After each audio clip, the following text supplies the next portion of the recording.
I'm Juliet Lodge, and by background, I'm an academic who's been very much involved with Erasmus and young people and the broader community. I'm talking about Europe and what freedom of movement means for everybody, and particularly what the loss of freedom of movement may mean unless we are very effective in combating it and maintaining our links with the rest of Europe. Our European partners are incredibly important. We're all part of a European family, emotionally, by blood and by practice. And it's a great pleasure to be able to have a chat with Susie Courtault, who is founder of Women for Europe and whom I met a couple of years ago when we were both talking about the future and particularly what loss of being inside Europe might mean for young people. So Susie, how did you first, hi, how did you first get involved with Europe? Because I remember you telling me that as a young student, there you were in France, out on the streets, campaigning. So how did it all start for you? Well, yes, my father was a Hungarian, a Hungarian Jew who came to this country just before the war. So I'd always felt European. And he'd taken us to Budapest and we'd traveled to Italy. And so for me, going to France was just automatic. So in 1968, I found myself in Strasbourg as a student. And yes, the revolution happened. I was on my way home for my 21st birthday and the national strike happened. I had to get off the train. We were taken to there was no Eurotunnel then. We were taken on a boat back home and I got back late for my birthday. So I've been involved with European issues for a very long time. And my heart is European, as yours is, Juliet. You have German background.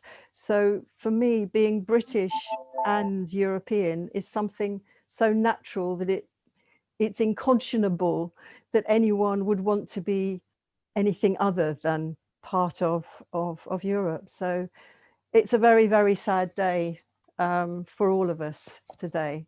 But so here we are talking about it and what's brought us together. I think the student experience is actually very important for students of any age, because also for me as a student, I came out from England with a group of students who were part of Students for Europe. And off we went to a demonstration in France, in Paris, which was about European unity, when we were all talking about, wouldn't it be wonderful if we could all have a common passport, common driving license, and we didn't have to change money all the time.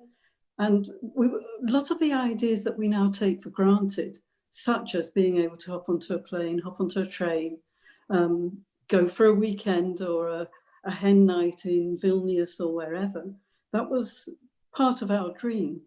And I think a lot of young people over the years have really been able to benefit from that. They've fallen in love in Europe, they worked in Europe, they've got families in Europe, all over Europe.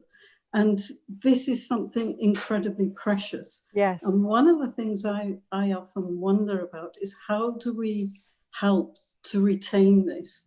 And what are the kinds of things that we can do to make this a living reality? It is not something that stops now just because of this treaty. It is something that continues, and we have a role in continuing that for the future, for young people, for our own grandchildren, for our children, and for young people who didn't vote to leave Europe and for whom freedom of movement is their living reality. As Nina has said to us, she was born a European and she does not understand borders. No. Similar things with my own children who say, why a border? What's the point? I think, Juliet, people will realize this, and I do think we need to continue to make people more aware of it by going into schools, by making those connections. I think it's really important to value foreign languages. My fear at the moment is that this government by cutting the Erasmus program, wants to cut us off from Europe for an ideological reason more than anything else. And I think those of us who feel connected to Europe with our hearts need to continue to make those links so that we have the programs, the going to stay with someone in a school, and I used to go. I used to have a pen pal. I used to go and visit her in Paris.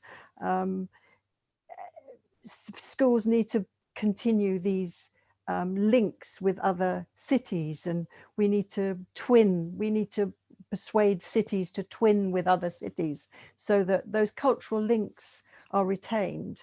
And I fear that we may lose it unless we stay vigilant and unless we keep that conversation going.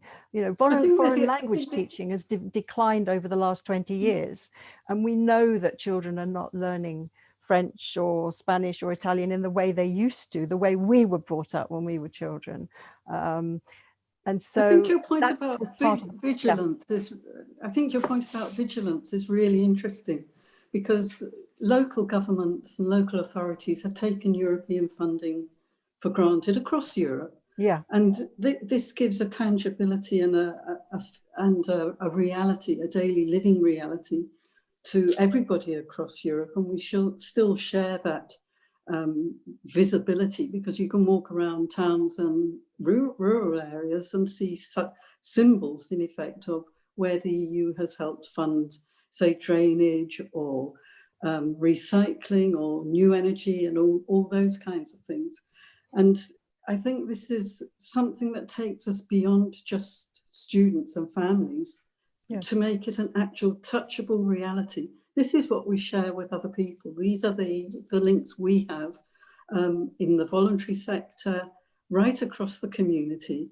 And also, I think local government is actually going to appreciate far more how much it has taken Europe and links with European partners for granted in terms of innovation, in terms of research, in terms of new ideas. And one of the wider issues I think we have to try and grapple with is, how do we bring all these different groups and different interests together to foster freedom of movement and the kind of future for Europe that we want to be part of? Yes. I think we just have to keep the conversation open and not get into our silos. And that's a challenge, because our politics has become so polarized and so combative that we're not thinking out of the box. We're not thinking in a wider context. What you're saying really echoes with me, because that's one of the first things you said to me when we first met, about being outside the silos. And I'm thinking back, I was very struck about our first meeting with other people outside the European Parliament's offices in London, and Femi came along, and young people and people who've become very well known about different aspects of what's been going on over the past couple of years. Jessica Seymour came to that. Yes, but I think the unifying factor was that they were brought together because we all shared an interest in the future and a positive vision for the future as well. And we were from very different groups, and saying that, men and women working together is the way forward, and we want to continue this. And the diversity of opinion, the diversity of background, the diversity of ethnicities was very striking also. When Brighton and Hove organised a march, which you were key to, and when there was a lot of singing around issues of freedom, of democracy, and what it actually means and how we make that a reality. Yes. I remember that very first time we came together outside the EU Commission offices. We asked permission to have that little demonstration, and it was so poignant because they said, yeah, of course, no one's ever asked to do that before. No one's ever come near us before. And it was almost like, because we suddenly realized what we'd lost, I think there was so much passion in the pro-European groups, because we suddenly woke up to what we'd just simply taken for granted.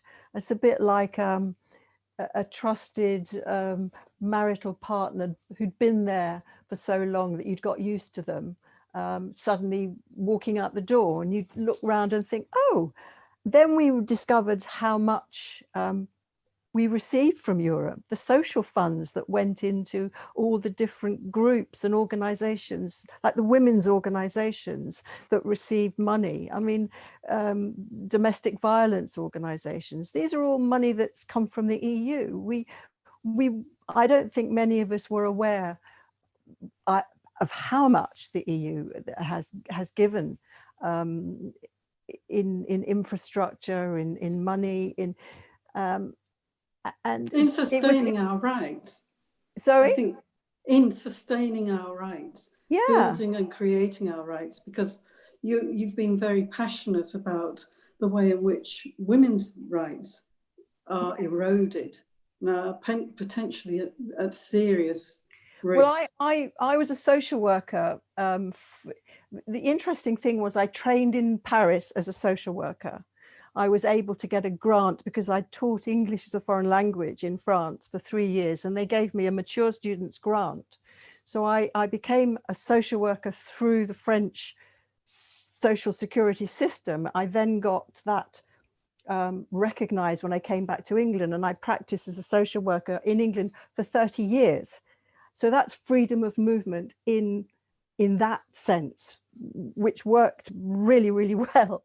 I think that's a really important point as well, because getting equivalent and mutual recognition doesn't happen by clicking fingers. Going to be losing. It But I was takes just an to finish what I was enormous saying. amount of work. When I was a social worker in 2000, the European legislation on human rights was integrated into our legislative framework. And I can remember having training on it, the different articles that we were integrating, that we had to take note of during our social work practice, our professional practice. And it was really very, very interesting, you know, freedom to have a family life, freedom to all sorts of different freedom to have education. There were lots of different rights that were introduced into our legislative system, which is what the Brexit vote has been all about for certain people, for the people who've got an ideology around it. So that's my other fear, but it's something that I think has been integrated into our legislation, which is important. And I'm worried that going forward, a lot of that the deregulation that is going to be on the table is going to take away some of those rights. For example, the British government came kicking and screaming for maternity legislation and paternity legislation and all sorts of rights that women have had over the years for equality of pay, etc. Maternity leave. Do you feel that this is something that is going to be an immediate threat? And do you feel that because we lose the automatic mutual recognition of qualifications and the automatic right to assert our rights that we had under the Charter of Fundamental Rights in the EU and also the European Convention of Human Rights, which is, as we always say, separate. Do you feel that both of those are threatened immediately by? Well, not immediately, but who knows? We know that the British government have dragged their feet on a lot of these things, and I'm just cautious in thinking that even though they say, "Oh, we're going to extend these rights," I just fear that might not be the case, and we just have to, again, as I said, be vigilant. Just watch them, keep an eye on what's happening, what they're doing, not allow this to slip back.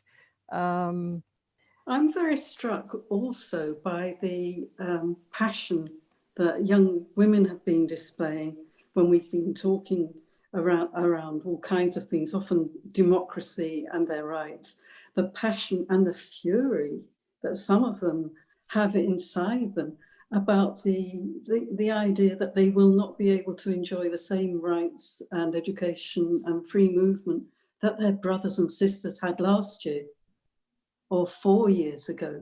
Yeah. And they keep saying to us, look, the 14-year-olds, the 16-year-olds didn't vote for Brexit,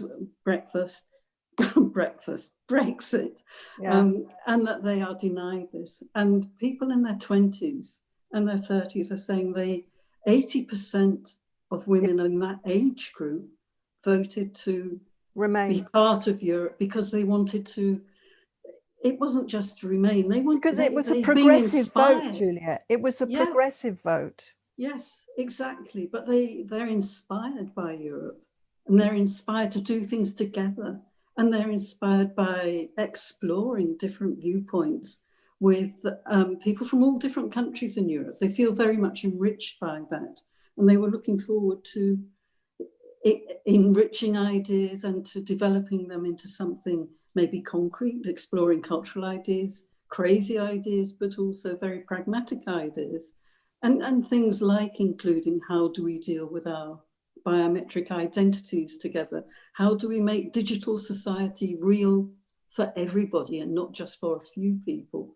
And really excited by the kinds of agenda items that the European Union is going to try and pursue. And the Green New Deal. The Green New Deal. I mean, Alex Phillips, our Green MP in the Southeast, was in Brussels. I went to visit her on one trip. She was so excited about the Green New Deal that she was part of the Green Group in the European Parliament. She was doing some great work on women's issues as well. There's so many diverse issues are looked at in the European Parliament as well because of the way in which the proportional representation works. So you get a more diverse group of MEPs, and you get more equality, which is the core of the European Union, isn't it? Equality. And so my equality theory, and respect for the rule of law and yes, freedom. equality, So expansive diversity. Yeah. And to me, it's an expansive vision of what might be possible. Yeah. And they're looking that something's achievable. They're looking to flexible working now. They're looking at providing family-friendly working and all the legislation that might be brought in the future. We won't be part of. We won't be able to benefit. Families won't be able to benefit from an awful lot of things that will be forward-looking. So yeah, I guess we just have to not lose sight of these values. I think it is about keeping these values alive for our young people particularly, and not saying, okay, we're going to turn a page and we're going to forget all this. No, we're not. It won't happen. We will not forget it. We are we're the witnesses. We know what it was and what it's become and what it could continue to be. So there are building blocks, and we have to build back and educate as much as possible. Get young people alive to politics being something that can change their lives. And if they want their lives to change, they have to register to vote. So the May elections are coming up. We have to encourage young people to vote and to get their voices heard. But that is a common issue, isn't it, across Europe? Yeah. It's not just in Britain that one feels that perhaps young people are a little bit disenchanted with the old way that politics has been done. Yes. But they do seem to want to pull together, and different groups pull together. Extinction Rebellion is perhaps one of the most visible examples of that. But yes, the way in which we all need to talk about the future of the planet and Yes. how we can work together in Europe Yes. to try and preserve something which we're custodians of for a very short period of time. Yes. And I wonder how you feel that might develop as well in future. Well, I think the you know, the conference next year is going to be important, isn't it? COP21. I mean, there's a lot going on. I think we need to be galvanizing young people, and whilst still not giving them too much responsibility. I think what's really interesting is this whole COVID months of lockdown have increased a lot of mental health issues. As I said, a psychiatric social worker, I'm well aware that a lot of people have been really laid low by this pandemic. A lot of young people have had their lives turned upside down, losing their friends, and feeling anxious and afraid. And I think sometimes we elders, we must take, I think, a lot of the pain off their shoulders, so that I think we can't rely just on young people to save the planet. And I think that is a bit unfair. I think it's we elders need to step up as well. And I'm very interested to see that if we call ourselves elders rather than old people on the scrap heap, you know, Native American wisdom says that the elders have the respect of the tribe, and we've got experience, we've been through things, and so we can bring that wisdom to young people. For me, that's what intersectionality is. It's about trying not to have this divide and rule ethos that governments try and do. Let's divide the population. We'll turn the young people against the old people, and the old people against the young people, or the white people against the black people, or the North against the South. It's a very common narrative that governments use, and I think we need to really resist that and say we're not going to allow ourselves to be divided into silos, and that we elders support the young, and the young can work with us. I think the point is that's what we tried. That's what we tried to do when we had our demo with Extinction Rebellion. We wanted to bring everyone together.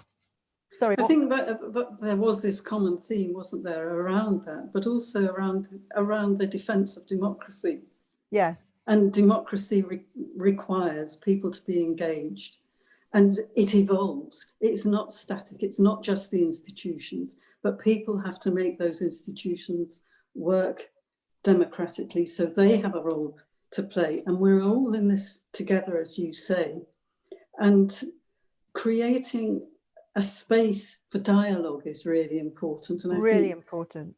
The way in which technology enables that is fantastic, and something that we learn a lot from younger people about how to do it better.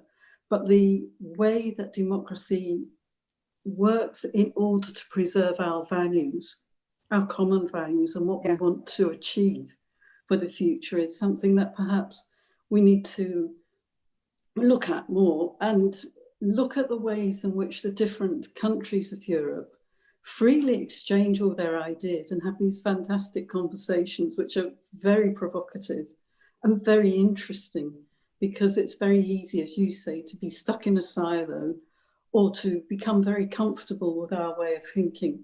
And being challenged by people from all over the world is invigorating. And that is what freedom of movement of thought gives us.